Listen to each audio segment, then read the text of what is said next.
Rapid fire news.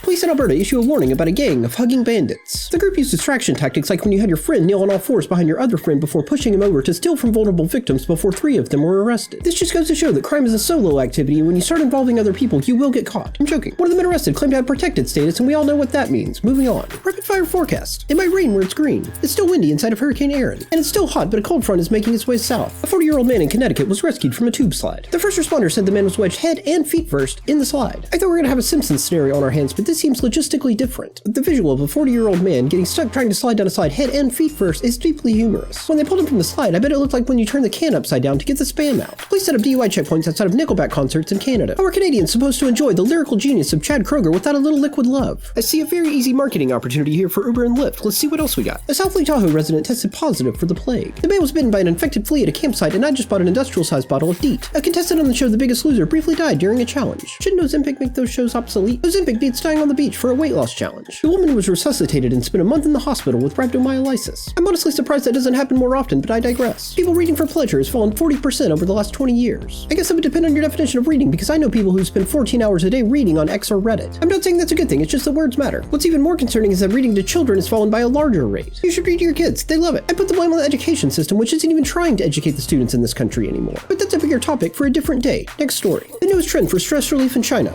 Pacifiers. For adults. Not a lot to say about that. The DC National Guard is still training with SIG P320s. I guess that gives them plausible deniability in case their gun accidentally goes off. Just a joke. If they wouldn't have retired the Berettas, this wouldn't be a problem. Not a lot of funny news today. Let's end strong. Beloved Rhode Island judge Frank Caprio has died. He was the judge that will go viral for letting people off the hook for minor traffic violations. He was loved by all and will be missed. A team in China are building a robot to carry your pregnancy for you. Nobody tell Alex Jones. Too late. He says he's been talking about it for 10 years. And a missing Texas woman was found living with a lost African tribe in Scotland. None of those words in that sentence make any sense when you put them together. Happy Thirsty Thursday.